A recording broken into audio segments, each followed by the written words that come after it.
we have a reader who has asked me if it is a little bit on the cold side to cut out some of her extensive bio-stroke introduction. So, Byddi Lee, I'm not reading that bit for a start, and no, I'm going to cut that out. No, cut that out as well. Everybody knows who Byddi Lee is. She was on the BBC earlier on and spoke very well, spoke very eloquently and read exceptionally well. So she doesn't require any introduction. She's the driving force behind flash fiction Armagh, and tonight Byddi Lee is reading Picking Up Granny from the Highland Fling. Byddi Lee.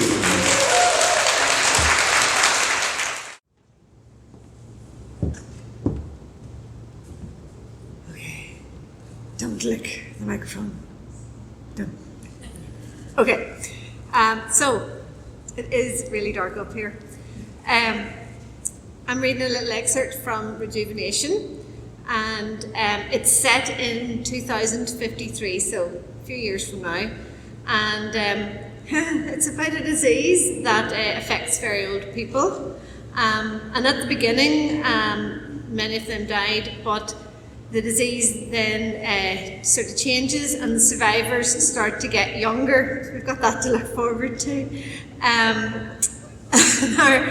Our main character is a doctor who cares for the elderly. Her name is Bobby. So just to set the scene, Bobby's granny has contracted the disease, and the symptoms are that the iris of their eyes turn orange and they start to feel younger and look younger, apart from the weird eyes. And Bobby's sister Joy has taken Granny to a rave, as you do, but things are getting a wee bit out of hand, as they would. And so Joy calls Bobby to come to get Granny. So Bobby takes with her boyfriend David and her colleague, Dr. Ryan Hicks, who happens to be Granny's doctor as well.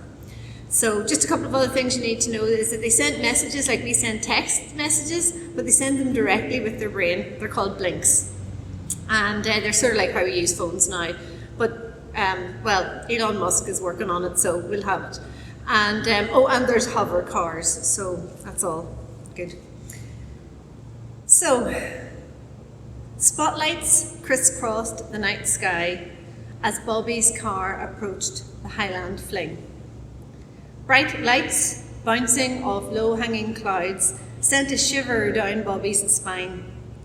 It was a haunting reminder of the Melter raids, when the tiny alien crafts had slipped past the humans' radar, pummeling the cities below with devastating energy blasts.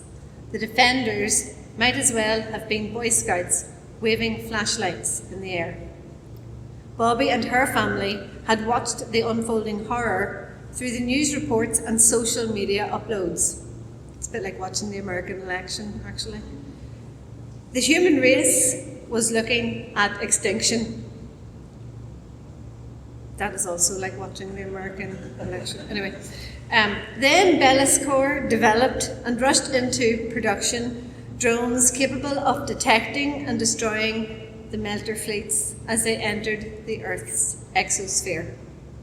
The tide was turned and the Melter threat disappeared as quickly as it had arrived. The hovercar they were in slowed. The change in speed woke David from his snoring and Bobby from her memories. "It's pretty busy down here," Hicks said from the back seat. People came from all over the world to this week-long outdoor party held on a Scottish hillside. Bobby manoeuvred her car toward the medical vehicle zone close by the gates, blinking her status as a doctor to the events parking control system. Council are getting that for next year. David raised an eyebrow. "Well, Granny could become an emergency at any time," Bobby said with a shrug. Okay. I'll let you away with it, David said, as the doors opened and they jumped out. Let's just get Granny and go. Bobby set off toward the gates at a jog. David and Hicks fell into stride beside her. Following the directions Joy sent her, Bobby spotted Joy's unmistakable blue-tipped hair in the distance. She sat in a quiet area on a table with her back to them, her arm around another girl. Where was Granny? Panicking, Bobby broke into a run. Joy! She shouted above the drumming of the music. Joy turned towards her. The girl with her did too, her eyes flashing, the bright orange pupils catching the dancing colours of the light show flickering around them. Bobby staggered to a halt. It was Granny. Despite the weird effect of her orange eye, Granny pulsed with energy. If not for her dated clothes, her heavy denim jeans and an old-fashioned smock top, Granny could easily have passed for 50-something. Her straight back and good posture recalled a much younger woman, though up close her hair was still white, not blonde, as Bobby had first thought. Granny stood and put her arms out. Now this really is a party. Dr. Hicks, how lovely to see you. Granny hugged him, then turned to Bobby's boyfriend. Darling David. She fluttered her eyelashes and presented her cheek for a kiss. I had a dream about you recently, Granny said to David. You came into my bedroom. David flushed red. Bobby felt uncomfortable for him. And you stuck something into me. She arched an eyebrow. Granny, Bobby said. Granny's humour had always had an edge, but never smutty, certainly not this crude. Granny said in a cold voice, My name is Gloria. Please use it. She turned back to David, linked herself to his arm, and said, You pricked me with a needle. What did you think I was talking about? Granny said, all wide-eyed and innocent. He was dressed in a white coat. Perhaps he was playing doctor. Granny turned to Hicks.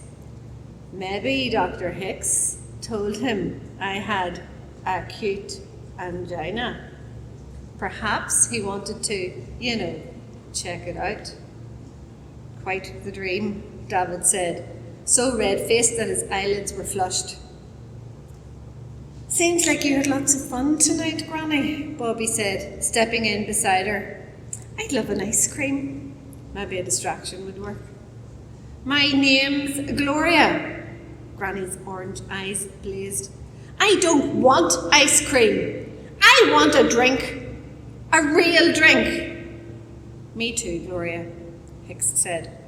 I have a bottle of Jameson back at my place. Now that's a great idea, Bobby said. If they could get Granny that far, they'd be off to a good start. And if your doctor says it's all right. Her biometrics are fine. Hicks' eyes lost focus as he scanned his blink feed. These days, simply everyone is trying to get into my biometrics, Granny said. But Gloria, seriously, how do you feel? Hicks asked.